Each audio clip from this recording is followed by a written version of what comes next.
नमस्कार. आज मी तुम्हाला तिळाची चिक्की कशी करायची ती दाखवणार आहे.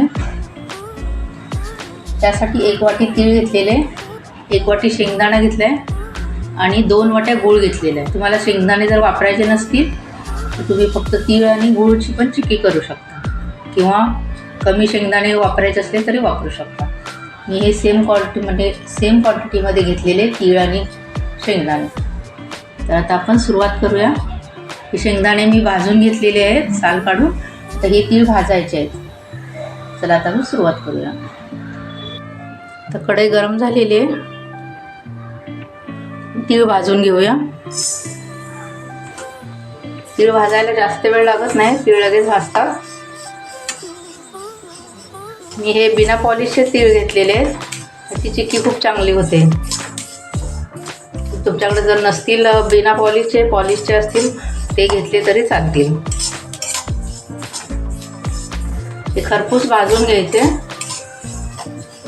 हे तीळ भाजताना तडतड आवाज येतो तोपर्यंत हे तीळ भाजून घ्यायचे. कमी गॅसवरच भाजून घ्यायचे तीळ. हे बघा तडतड आवाज यायला सुरुवात झालेली आहे. हे बघा कलर पण बदललेला आहे. आता जास्त पण भाजायचे नाहीत. आता मी गॅस बंद करते आणि हे थंड करून घेणार आणि मी मिक्सरला मी याची जाडसर पूड करून घेणार आहे शेंगदाणे आणि तीळची. कढई गरम आहे ना म्हणून हलवते. आता हे थंड होऊन घेऊ आपण. हे बघा मी शेंगदाणे बारीक करून घेतलेले आहेत आणि हे तीळ पण मी बारीक करून घेतलेले आहेत. हे मिक्स करायचं आणि इथे ज्या ताटामध्ये आपल्याला वडी करायची आहे त्याला तूप लावून घेतलेलं आहे.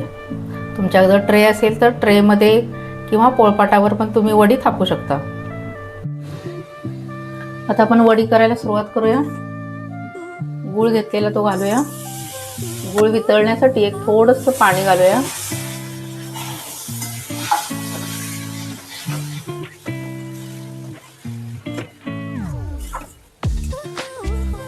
गूळ पूर्णपणे वितळून द्यायचा.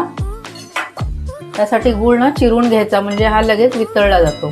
आणि हे मिक्स करत राहायचं, असं पटपट हलवत राहायचं. तर आपल्याला इथं गुळाचा ना पाक बनवायचा आहे. हे बघा फेस कसा आलेला आहे. गूळ पूर्णपणे वितळलेला आहे. थोडेसे खडे राहिले ते पण आता वितळतील. त्यामध्ये तूप घालूया. वेलची पावडर घालायची, जायफळ वेलची पावडर.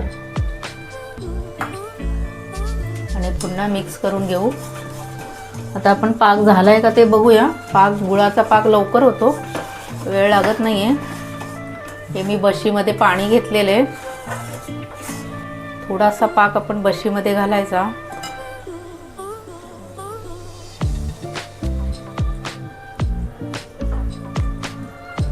हे बघा गोळी झालेली आहे परंतु अजून हे नरम आहे. आपल्याला थोडासा अजून कडक करायचा आहे.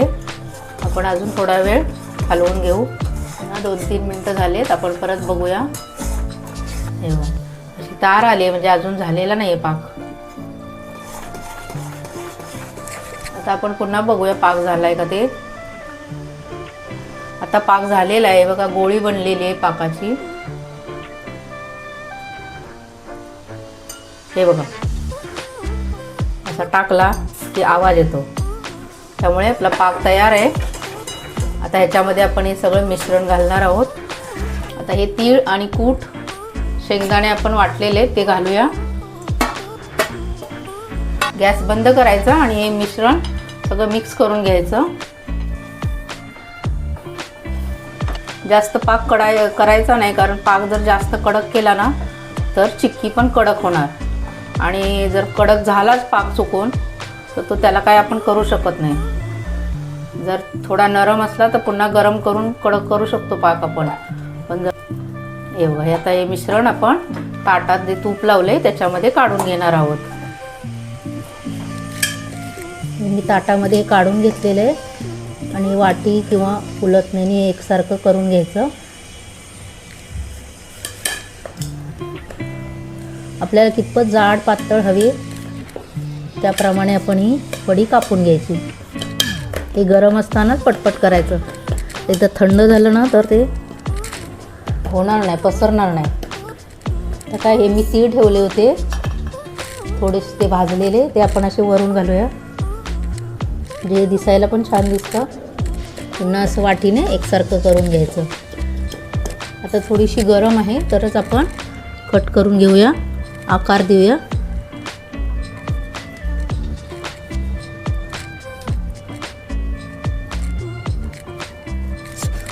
गरम आहे अजून. तिळामध्ये भरपूर प्रमाणात कॅल्शियम, गुळामध्ये आयर्न भरपूर प्रमाणात असते. त्यामुळे हे थंडीच्या सीझनमध्ये तर नक्कीच हे तिळगुळ चक्की खातात त्यामुळे, आणि हाडं मजबूत होतात कॅल्शियममुळे. हे बघा आपली ही चिक्की तयार आहे. आता हे जर थोडं थंड होऊन द्यायची, नंतर मग काढून घेऊ आपण. ती मस्त खुसखुशीत झाली, कट्टा आवाज येतोय. माझी रेसिपी तुम्हाला आवडली असल्यास लाईक करा, शेअर करा, सबस्क्राईब करा. धन्यवाद.